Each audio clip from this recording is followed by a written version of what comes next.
batutaka tolote na mobali ya bato luka ya yo e ozolekisa tango apamba mama créata ligablo na yo tika bajenda na la mairie bayebi makango te bayebi yo te respect na Alice Mibilou chéri nanga joueur à liga Alice Mibilou, joueuse à première ligue. Maman soki ozi penalty kobwaka na passe teo. Beta na poto, kotisa ballon na filet. Eko salanga vrai bien. Eko sala pegi vrai bien. Yoko pratika to bambinga lokola judoka. Mobilu maestro te motangisi nga lokola enseignant. Talana comprendre les sons A, B, C, D. Na comprendre les sons consonnes voyelles. Et na bongisi jardin, na kati pelouse. Na tieme sa, pena tiebile. Atana butu, atana moye. Atatango moye, ingela pegi. Bileo lei singai, bileo lei singa, bileo lei singa, leli singa lokola mwana. Bilubo tie lipegi, leli siye lokola bébé. Azolia azo senga encore. Alice Mibilou, ozalise yo moko. Yonde la patrona, ozalise yo moko. Vraiment na masolo ba chaîne, ozalise yo moko. Na moptema pegi mopela ozalise yo mokwe vraiment bakita bamata ozalise yo moko mama Alice Mibilou ozalise yo moko vraiment na masola ba chaîne ozalise yo mokwi vraiment bakita bamata ozalise yo moko balinga baboya ozalise yo moko Mama Alice Mibilou, number one, blague la patronne à TV, toujours, c'est pas pareil, c'est mine. Voilà. Comme on va toujours, il n'est jamais trop tard, il est trop tard avec le nom, bon, avec une autre, au moins tu le mérites. J'ai le souvenir de mériter à l'ambassadeur et puis à son passeport. Il faut votre mot de chance, il y a voyager un peu partout dans le monde. S'il y a des gens qui attendent en ming, ils vont obliger, je suis congolais. Donc, autant en politique, autant il y a ministère. Par ailleurs, ministère, autant très bien. Pour vous dire que non, c'est vraiment ambassadeur de la culture. Très bien. Là, vraiment, il est mérité. Oh, on a bien donc, ils ont récompensé l'équipe même disque d'or. Ils ont récompensé toute une nation. Pour la PCO, tout le monde va voter à député. Pour les députés, avoir le passeport, on va voter. Très bien. La population a confiance, il y a un PCO passeport rouge. Donc, il y a une population a fait ça qui est confiance et puis il a mérité grand-père n'a pas Franco Matet niveau à la ce qu'il est là à prier comment vous parlez sur le papa Wemba parce que c'est lui qui a branché papa Wemba très bien à telle dernière c'est dans commune mais la génération ils ont besoin de moto total que non il est surtout boosté bien à Rosalara faut tout boss na l'autre aux alliés lobby to Rosalara et après nous banane va recevoir élève. Il y a tout le monde dans la musique, ce sont grands mots pour faire pour le vide. Très bien. Tout le monde a tenu ce qu'on a tenu, on a remplacé. Alors il faut préparer la relève. Ikambo yangana papa, sukaseli wao mama, basili sase maloba, izali etinda ya nzambe, ayo mama oh mama, ayo mama oh mama. Comme on a hésité, vous avez Moussala, Moubé Mama. Numéro à la base dans la banque, dans la congolais, ou dans le chantier, à solliciter à décider. Merci beaucoup. J'aime beaucoup. Bye.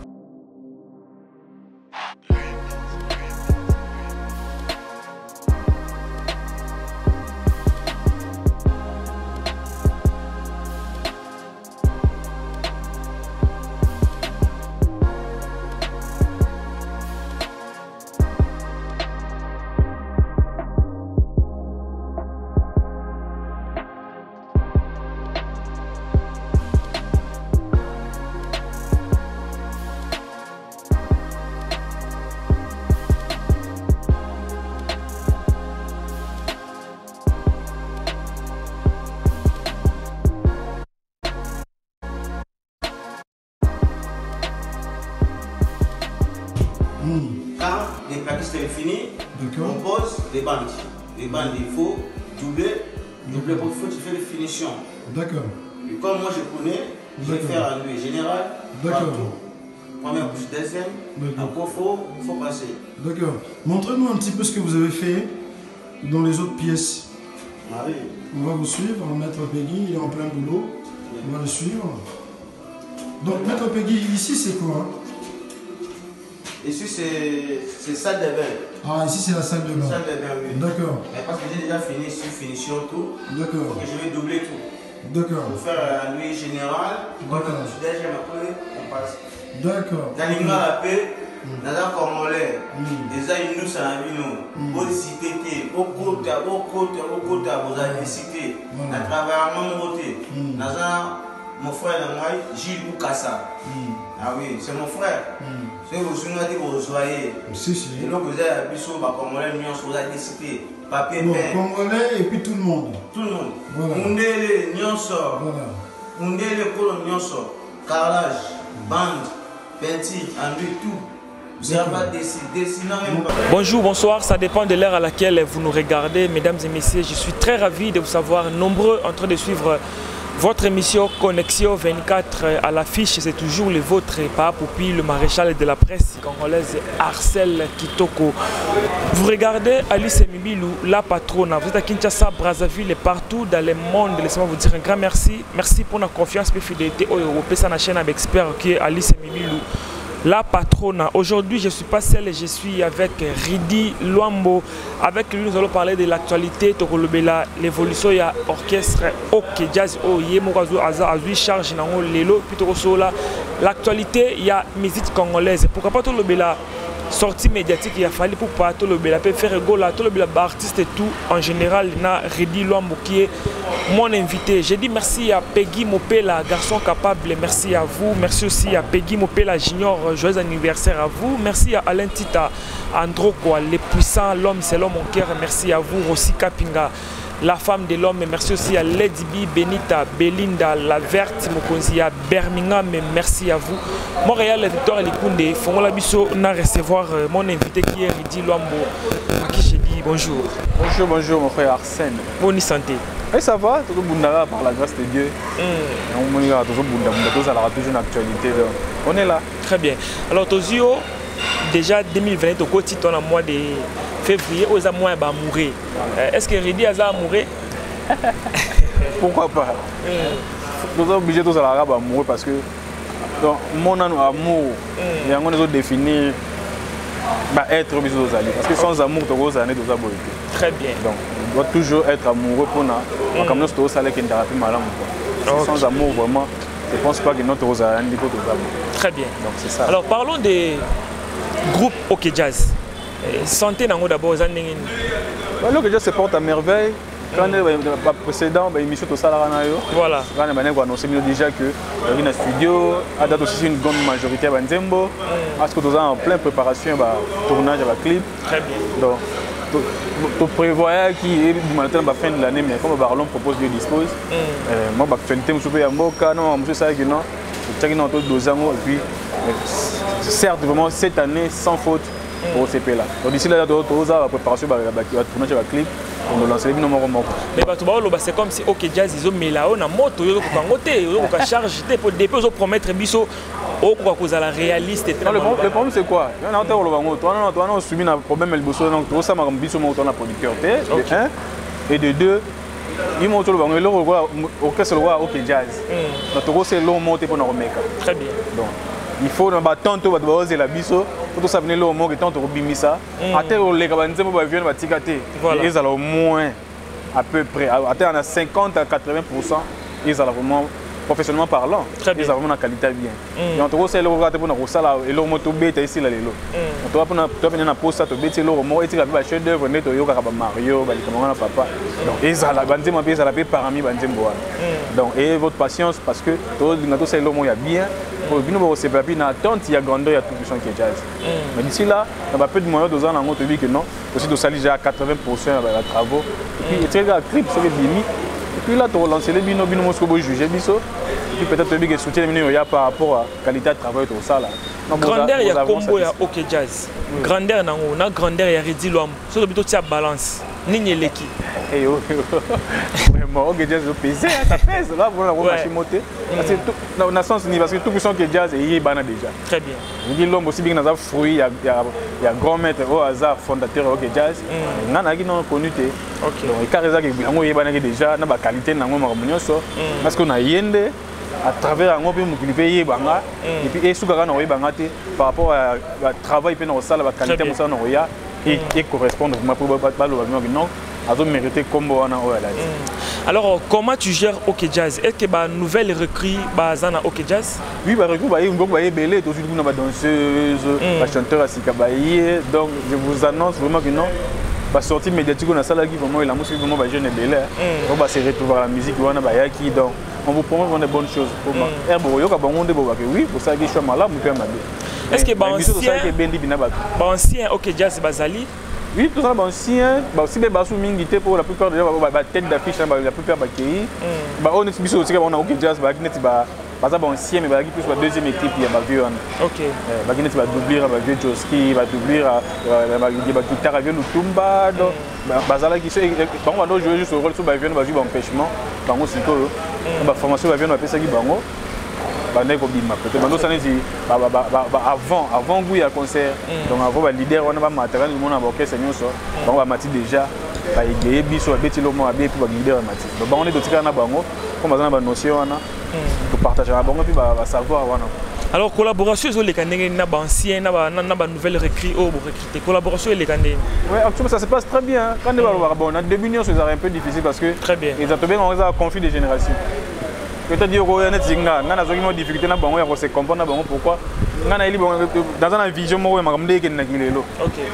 Bango à chaque fois moi c'est loko ba ramener bino na l'explication kala te biso to dokina ba vieux wana ba sala ka boyo ba bossa na que autre temps autre mais aussi donc les lots internet yé les lots mobile yé donc c'est un peu moins vitesse à kilelo donc au début il a une moins difficile parce que on doit arriver à se comprendre très bien donc on va comprendre le monde à kilelo te biso pe to linga te ba donc ça biso na l'époque wana mais avec le temps tout mec va se faire comprendre tali que non Togo ça le présent ou le futur sans que tout se réfère na très bien dans le passé mais Togo ça la otage il a passé très bien ni to suite ça la moi balance que non to se référer na passé to participer au réseau ça malelo pour tous à la page comme tout le monde très bien des bagui au comprendre biso ndéal c'est que tout le monde dans la même vision. Alors financièrement bozo partager na famille na orchestre. Bon, ça aura toujours 50-50. Par exemple, les lots, c'est noyé, bon, on a $100. On a fait OK Jazz. Le Longoli, 50%, $50, et si famille, $50, et puis sur les musiciens, pour Kaboul. Très bien. Pour coller l'eau, donc ceux qui les lots, sont tombés parce qu'il y a eu des descendants, c'est porté qui garant, maintenir. On a savoir faire un nouveau bayer, on a bazaki bayer, quand on s'engage, il y a ça. C'est un business. Très bien. On a savoir faire quelque chose à apporter ça au Kaboli. Très bien.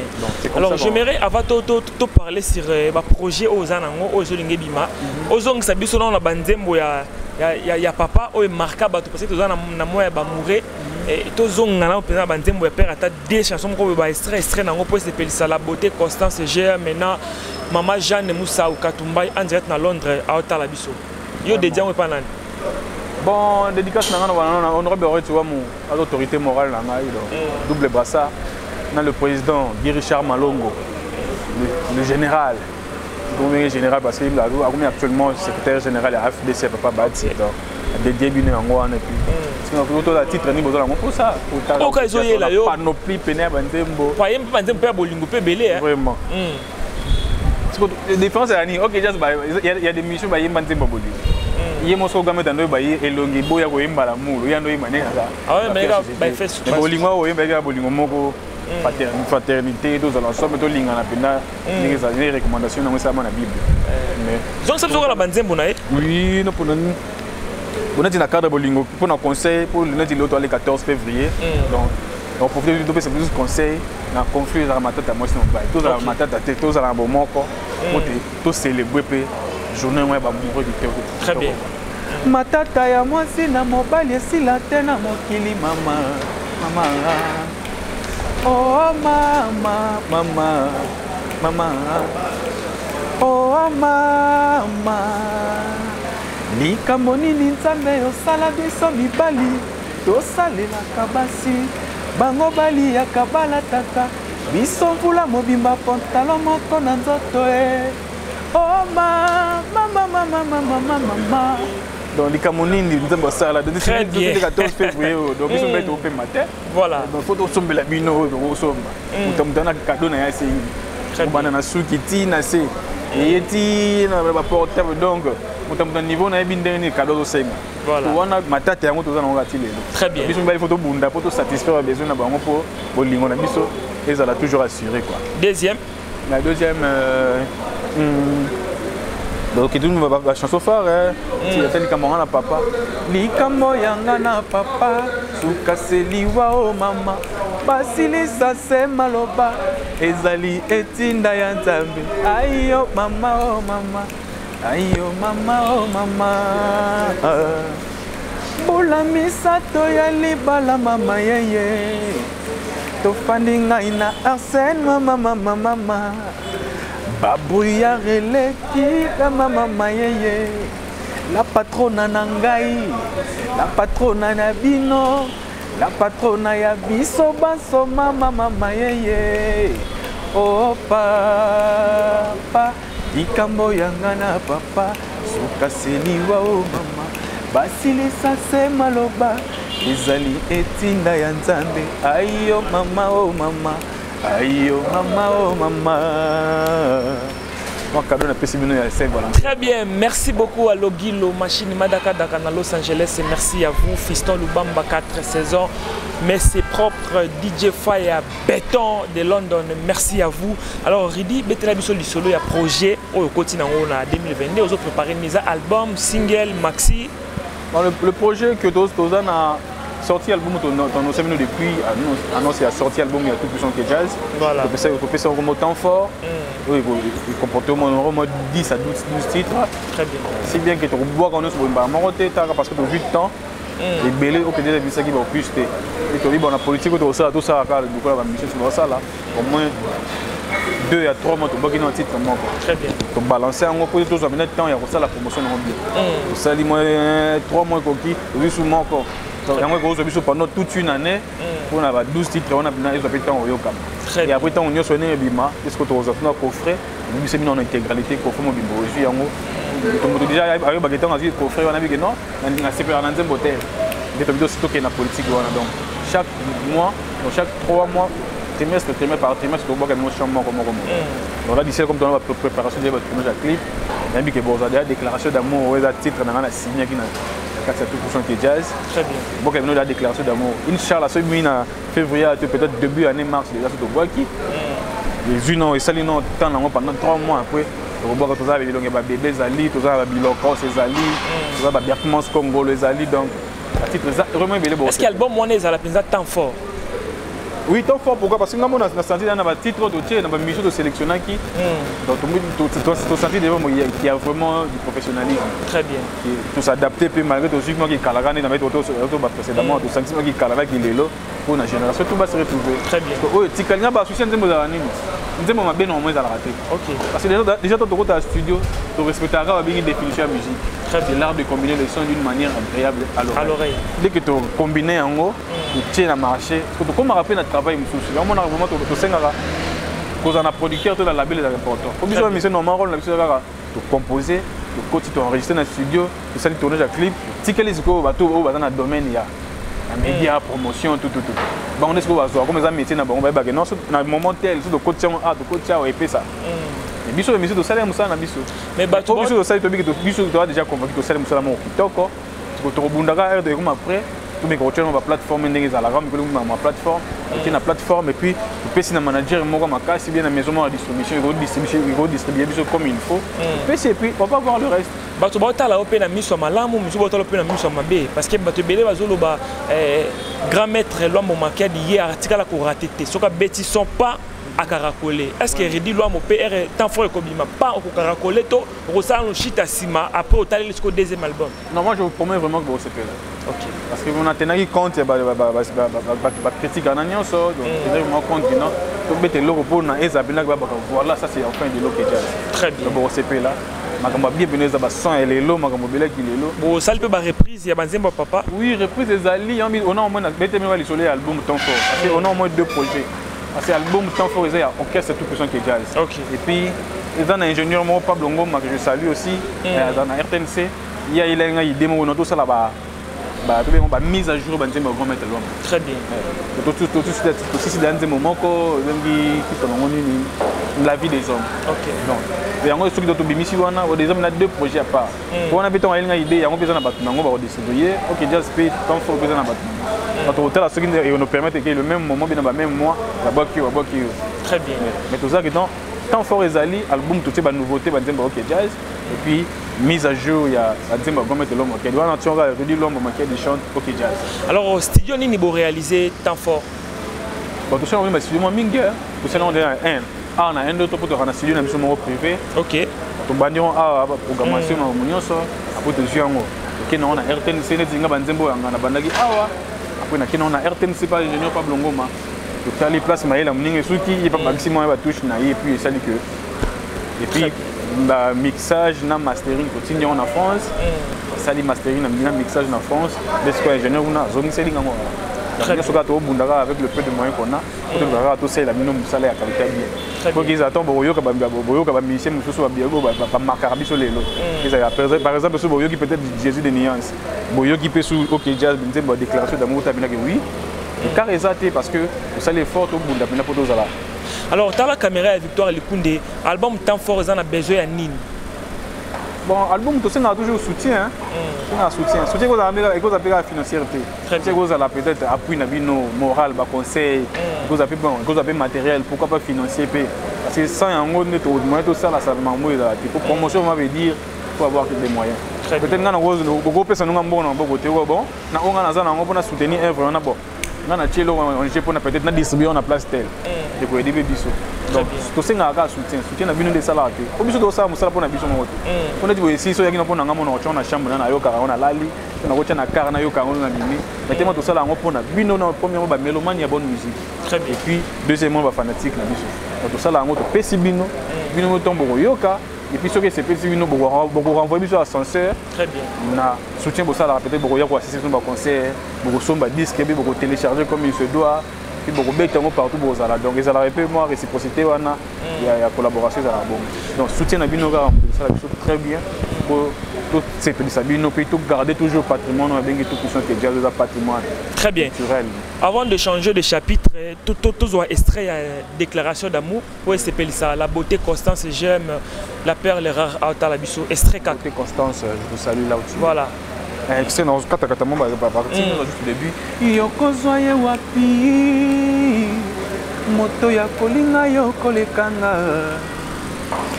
yokozwe mongo wapi ivelombo kolove yokolekanga. Voilà, depuis on a fait cette introduction et puis que raison il bekaka. Yokozoye wapi moto ya kolinga yokolekanga. Yokozwe mongo wapi ivelombo kolove yokolekanga.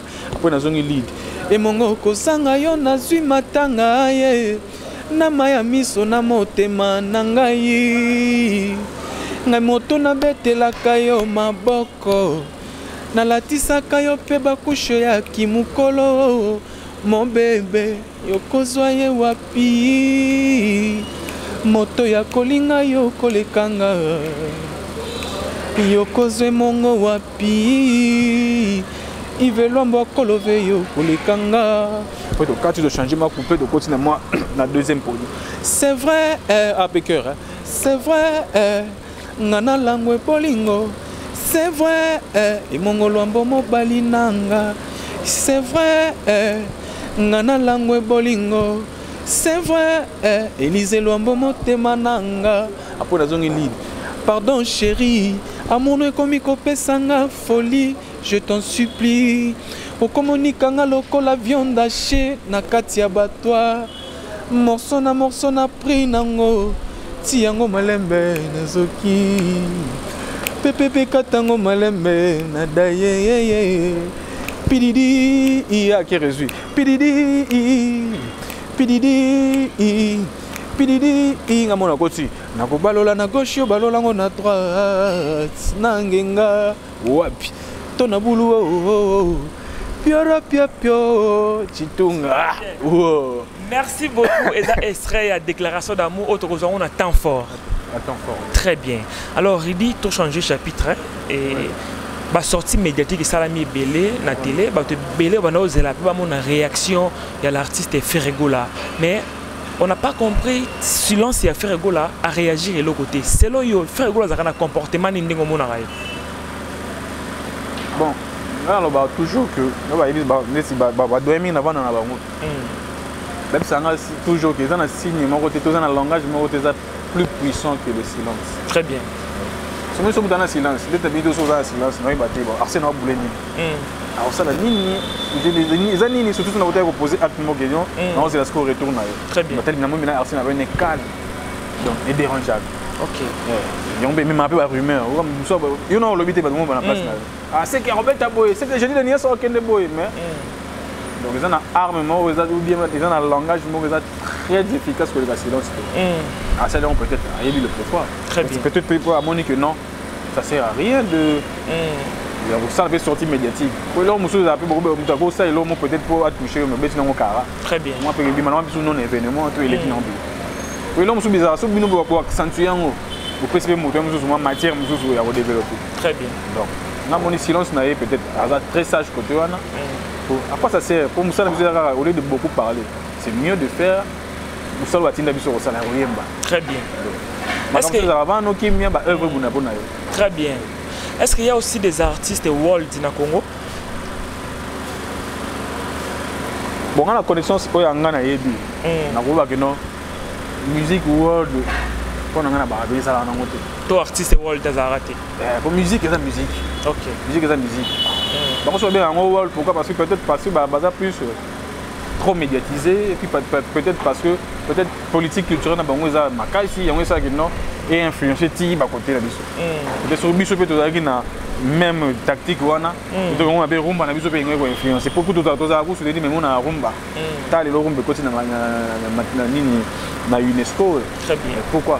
Nous a médiatisé nini tellement que ça fort et par demi on va finir pour accepter moi même dans la concept on a musique world musique pour ça que chaque pays a une culture nango ils ont un mode de vie nango basé sur la musique na bango mais tout bien on peut-être musique il y a musique occidentale peut-être très bien rumba na biso ça musique ça identité na biso Congo et Afrique tout donc world musique ça raté mon alors c'est bien comme na rumba world pour na yango wana biso biso c'est bien musique musicien mo rabeta musique peut-être pop tout rap tout afro world n'est pas yango wana donc musique ça carrément musique nani za numéro 1 ba artiste congolais waouh wana question mo makasi bon faut tout taper dans concept belé parce que normalement surtout dans la hiérarchie peut-être au banda ba vivre banda avant biso banda kitati actuellement actuellement au monde que non musicien mo rabeta le moment peut-être c'est il y a un moment on est peut-être dans la page yango on est peut-être aux numéro 1 pour tout le monde va que non à maintenir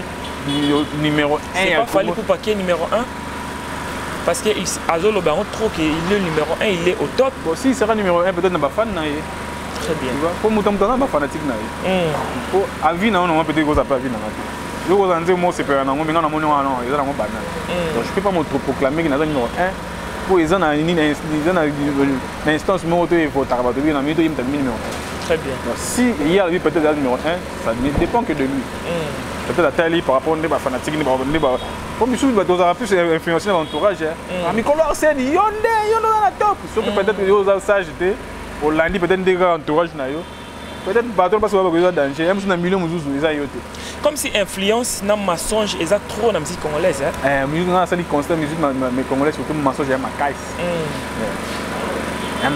très bien donc mon avis non ami qui bon peut-être place mon les gars qui peut-être ami Arsène non elle quitté peut-être ami Nzela même sur Arsène les gars dans 5 ans na profiter na course ga ami to ngane na créer quelque loco très bien moto pas yo quand pour la première fois mon pour na yeza nouveau à confirmer Et peut-être qu'on a battu parce qu'il m'a mis ça, non, non, tu n'es pas le premier, il y a tel monsieur, tel musicien qui a eu à le faire avant toi. Il y a mon musique, je ne sais pas pourquoi on a quelque part avec un gros ça les cas. Très bien. Mais on a déjà vacciné, ça veut dire qu'il y a autre chose de message.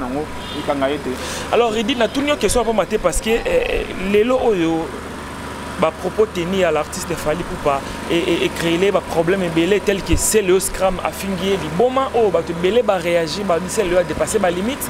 Il y a d'autres personnes qui non tant ou qui bien banadi ko finga faire rigola a fingi maman à faire rigola tu vas réagir ça quitter. Alors s'il faut yo au catholique mwana au réagir au kolobani na bato yo so ba sala bon.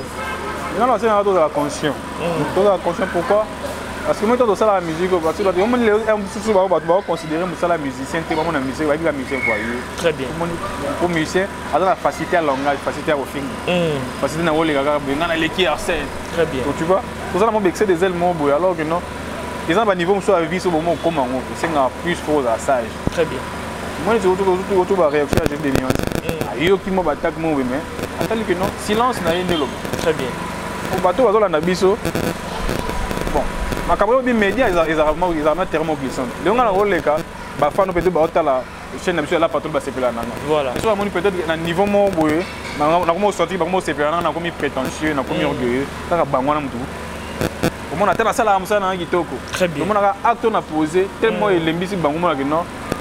Donc c'est ngato ça là toujours sage. Très bien. Tout que nion c'est la pouvoir, c'est la succès, nion c'est nzambe comme taper ça. Voilà. C'est que un jour tout le monde a mis moi les gars, il y a les gens nzambe. Na fort les gars nzambe. Bah orgueil wana to lingate. Attends ça on a succès, attends au combien élevé na niveau mon boy. Na on a humilité précéder toujours gloire. Très bien. Surtout bateau baza ba yebi surtout oh maman ba bina ba comprendre. Surtout bateau ba yebi na monde de spiritualité.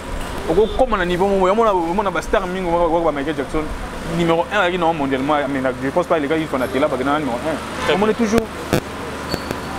C'est les spiritualité à niveau comme nous sommes obligés, pour ma caméra qui est bien faux, il faut que c'est rabaissé pour nous. Très bien. Donc, bon, il y a peut-être dans la nature congolais. Congolais, quand on a nature congolais, PC ouverture, PC moyen. Tout le monde a la plupart des missions va bien les lots. Et c'est là on a un milieu de moi. Mais une fois que commis dans le moment où commis au Kanga Golanda, on va passer à vraie nature. C'est les moyens. Très bien. PC finance, PC Macambonio, Sotasigo. So mon humble dans ces examens nationaux.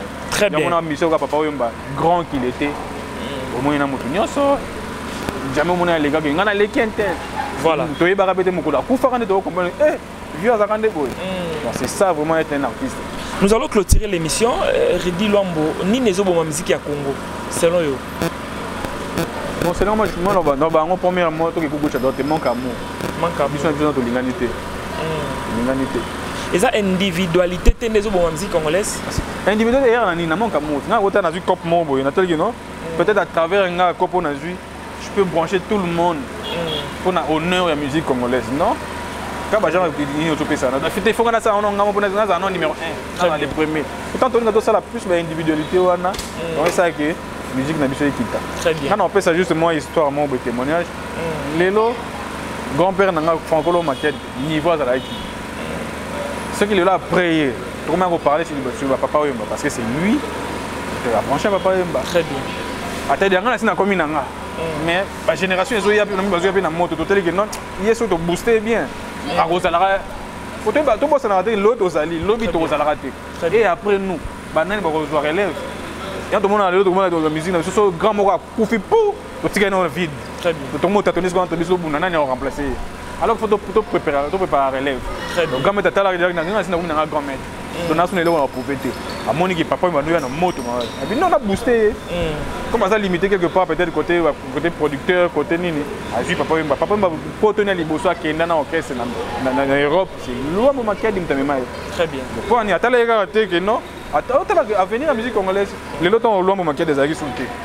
Donc, on va compter sur le monde, ici, on va marquer Congo, la musique congolaise, très bien. Et sauf que comme tu as dit, il faut et au moment où on a peut-être à prier, donc on a manqué peut-être grand moko va représenter la musique congolaise à l'extérieur. Très bien. Donc, il y a aussi amour et individualité. Alors, à travers eux, tu peux brancher aussi les autres. Brancher. Maintenant, je suis arraché comme tel Mamamboka. Tu as un querelle à me non, on a mis un niveau de commis pour moi, par exemple, Congolais à Moko. Pour tout le monde, sa nationalité, nous sommes bien, on a bien d'attendre 3 à 4. C'est très important. Ça va bien. Voilà. Tu n'auras rien à perdre. Aux appels, l'homme, on a gagné. Nous avons bundé pour Mamamboka. Mais bisous, tu m'as tout bunda à Kaka. Une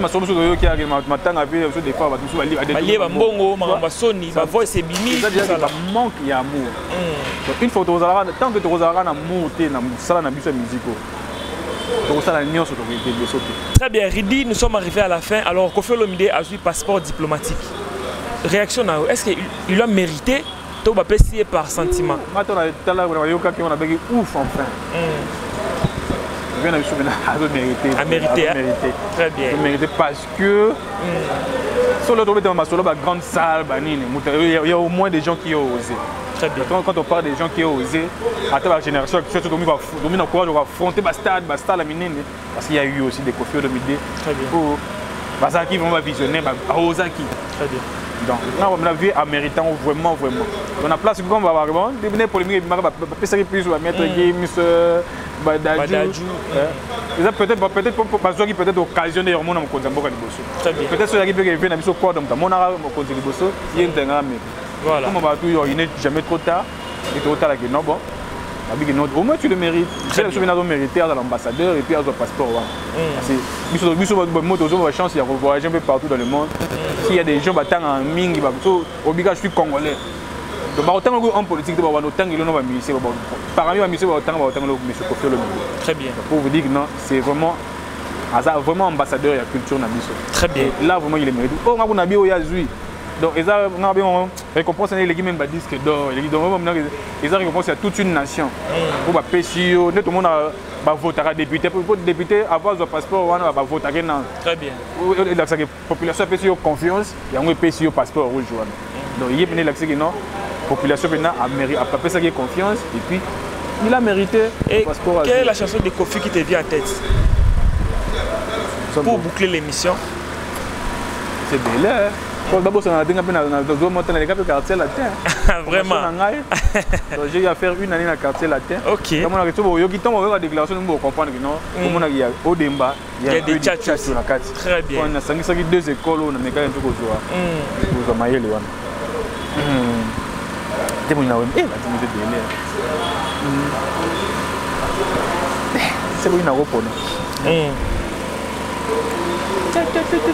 un panoplie na banzemba vya kwa dani na woponi apo na gada si nazali jana kitoko kasi na bolingo pauvre na arsene Sylvie wo Sylvie voilà ko su Jésus mais Jésus atana nzembo ya kwa da fa ko takaka Sylvie a cherigola jipe mindia Sylvie wo adosha damiye Sylvie vivie azalaki no santé pote ya lamu moteme kona kiye ate ngate kala vraiment bien quoi de merci beaucoup ouais Ridi Lombo ouais amour multiplication multiplier amour multiplication amour soustraction te amour division te amour ba moins te oh amour multiplication on a bien va cacher bien un quadre quoi. Alors nous sommes arrivés à la fin. Alors programme les andengeni ni 2-3 personnes bambo te pas dédicace non parce que trop mina souka. Oui, programme ezara que non orchestre tout puissant qui jazz. Il y a grand mettre l'homme qui a différent. Comment te poser ça parce que moi la différence c'est comme moi ça un peu moi. Soit game sur OK jazz ba confondre on a bana OK. Très bien. Bana OK ce sont ba fait na biso ba butaka na OK jazz.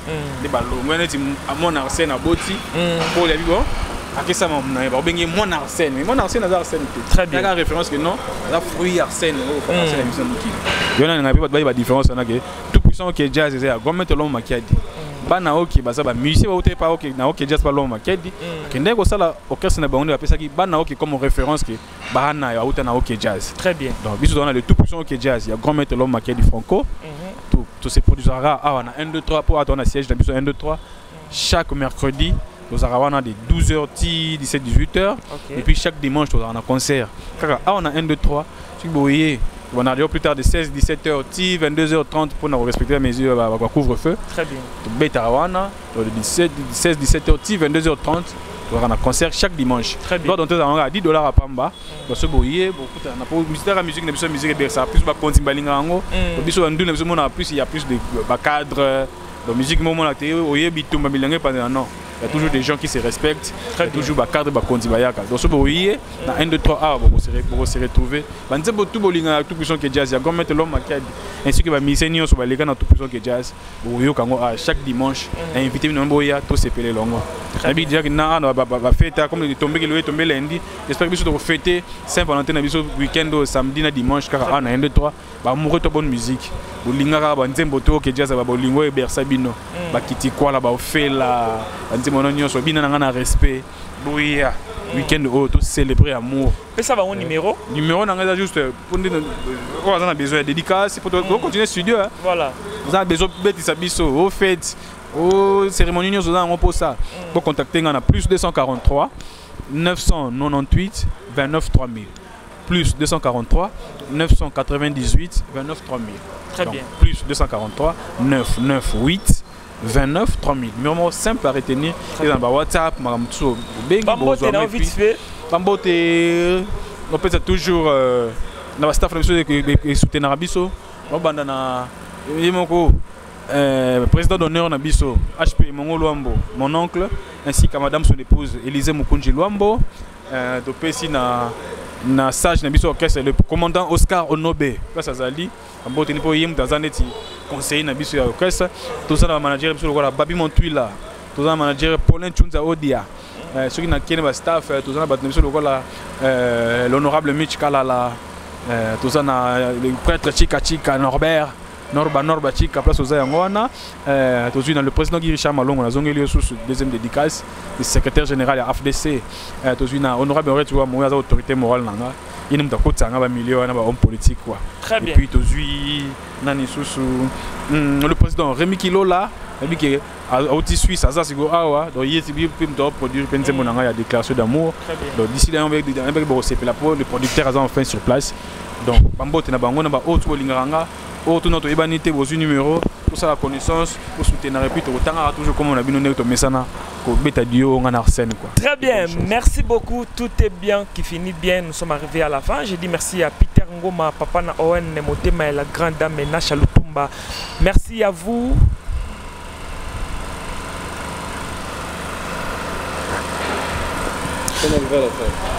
Nous sommes arrivés à la fin, mesdames et messieurs. Merci à Peter Ngoma, papa na Owen Motema et la grande dame Nacha Lutumba. Merci à vous. Merci aussi à mon vieux Christian Ngoma, les rois célèbres à Paris, Motema Malou Bokomo. Merci à vous, Elton Jogo, R9 na Brésil. Et merci à vous, Fiston Lubamba, 4 saisons.